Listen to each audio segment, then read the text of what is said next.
Dalhousie's music scene. Now, if you guys can tell me, how long have you guys been playing with the Jammers? It'll be about 8 years. 8 years? Here, yeah. Now, previous to that, where did you guys play? We played at the Golden Age for a while. Yeah. For a number of years, 5 years. Chickadee Lodge, and yeah, we've been hiding ourselves. And it's a senior home still. We did a lot of that. And then COVID came and we couldn't do it anymore. Now, did you play in other bands before this? I did it. Also, Claude played in Ontario. Let him speak. Yes, I did. I played in Ontario for years. Okay. Yeah. Did you play in Dalhousie and then move your way to Ontario? I was only 17 when I left here, you know. Just out of the crib and I moved to Ontario. To play music? 52 years later I came back, yeah. What venues did you play in Toronto? Oh my God, I covered all the country clubs, including Stomping Tom, by the way. I played lead in Stomping Tom. Reggie, you remember the wrestler Sweet Daddy Seeking? Yes. We call him Reggie. I played with Reggie, yeah. Yeah, I covered a lot of ground with Johnny Burke, another guy that's well known down the Maritimes. Yeah. Had fun. Excellent. And Mr. Doucet? I played in the bands in '65 for 2 years till I got in the mill. And the Beatles were out, so we were called the Spiders. The Spiders. So the street had passed away, and when I started working shift work, I had to quit. Okay. So the Jammers is bringing new life to the musicians who had careers previously? Yeah, sure. Okay, and I understand you might be in the parade this year as well? That had to be canceled. We couldn't get enough people. There were other people, and But you do play regular events here. How often? Oh, we start in November and we go right to April, every Friday. So everybody's welcome. Yes. It's a happy hour. To the fly. And how many Jammers do you get out Well, of regular we're about 20. Today we're only 7. So it's raining and it's morning day too, so people have visitors And this is open to other people who want to come and jam with the Pretty well. fellas? Oh yes, anybody wants to come in, do a couple of songs, right ahead. All right. Now, would you say that Dalhousie has a fairly rich music history? Oh my goodness, yes. A lot of good musicians come out of here. Going way back. We were supposed to have an oldie come in this afternoon. He told us he was coming. He's from St. John, and his name is Johnny LeBlanc, but he never showed up. Yeah. Okay. Well, thank you very much for your time, boys. I'll let you enjoy the rest of your Thank break. you, Terri, pleasure. and have a good party. All right, bye.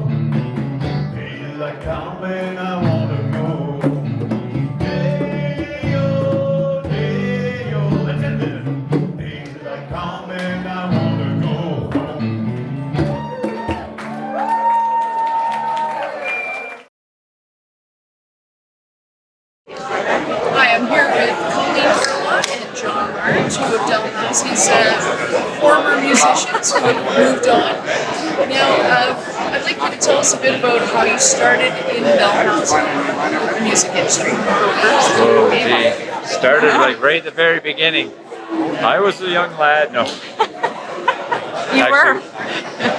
You were a young lad. Yeah, I was. When I started playing, my older brother was playing Mike, and he's a big influence on me, so I went up sort of getting into I started playing the piano, took piano lessons, then moved to drums, then guitar, looking up to my older brother. Anyway, when I got in high school, that's when we sort of met up and started playing variety show sort of thing, and I don't know. First band I was in, first gig I did was in the basement of the, what was that school? It's still standing, where the apartments are. Oh, Notre Dame. Oh, the Notre Dame basement with Pierre Pitre and Mike Nally. I played drums and the two of them were on guitar.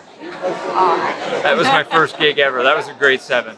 Oh, that's a pretty early start. And then up through the years, sort of met up with you in high school. Yeah, we weren't in bands in high school. We were kind of doing our own thing. That happened after high school. Yeah. And are you, how did you start? Well, I grew up in a really musical family, so I don't remember not singing. Like my earliest memory singing is my godfather Melvin holding me in his arms at my grandmother's and getting me to sing "Those Were the Days, My Friends," like belting that out, and I was quite young. So I grew up just, you know, with music surrounding me, and I have a lot of memories of singing in variety shows. But I didn't think I'd ever sing in a band. So when they asked me to be the backup singer of this band called Signatures, when I was like, I don't know, 19 or 18. Anyway, I think we were 18. it was a big deal. We were 18. Yeah, because it felt like it was like another level, you know. But then you didn't just back up sing. I remember you Yeah, sang some weeks. I graduated. Yeah, you graduated. Yeah, we did sing in the high school choir together with Paul Jensen. That was true, amazing. yeah. Core part of That it. was a good thing. Yeah, that was really nice. So where would be the most interesting venue to play? Interesting. Probably one of the ones in Newfoundland. One of the ones in Newfoundland, maybe. I don't know. We had some There's interesting. been some weird, yeah, things interesting. happen. I can't. It's hard to say Or on the be spot. The biggest venue to play? Oh, biggest. The biggest venue to play. The biggest venue. Biggest as in like the venue was biggest, or biggest as in kind of notoriety? Either or. Recognize. We opened for Gino Vanelli. Yeah, that's That right. was The kind Gino of big. Vanelli gig was probably the biggest. Yeah, the biggest name that we were. Yeah. So, well, we also did something. We were in an opening performance for Nazareth too. That's right. We played at the. We opened for Those are Nazareth at the up in Campbellton in the Yeah. arena there. So I'm not sure what the biggest venue is. Many years ago. Yeah. And are you still in the music industry? Pardon me? Are you still involved in the music industry? Yeah, a little bit. I'm still playing a little bit.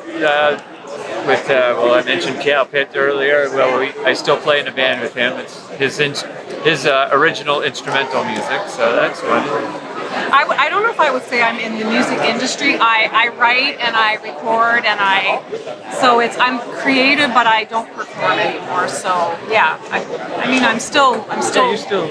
I'm still musical. Yeah. I'm just not part of the machine. I really lost my love of that part of it. It was like Mike Malley said in his interview, like road life is very, very hard, and I was always the only girl. It was just very like kind of a lonely lifestyle, and so I much prefer the kind of the little bubble of being in the studio and working on my own stuff and recording and So yeah, I sort of played for how long it was since the 90s anyway. I was playing music but also recording and producing music and that. So now that I've done a lot of that, whenever she wants to do a song, she calls me and says, have a song. yeah, I have a song to do, so that's what we do.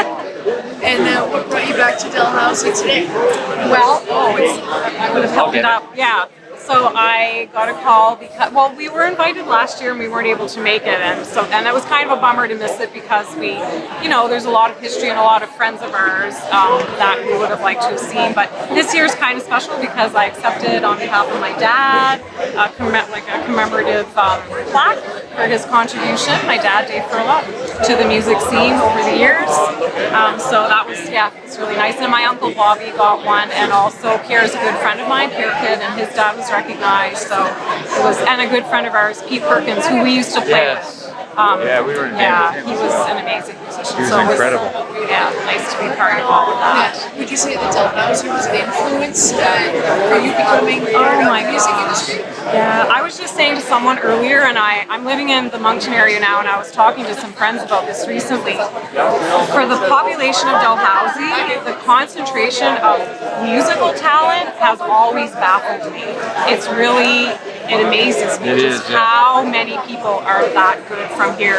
And you see it like through the generations, it's like as far back as when my dad was playing in the 60s and they all had their matching outfits to the cool stuff that's happening now with some of the younger musicians, and just, it definitely had a... I was just talking to Paul Jensen about that, and he was all amazed at how many people went through it, because he was our music teacher in high school, who went through his class, and they're all great musicians. And There's doing so many things of them, in our own way, different, So I'm very proud and happy to be part of this tonight. Yeah. Thank you. Thank you. Thank you.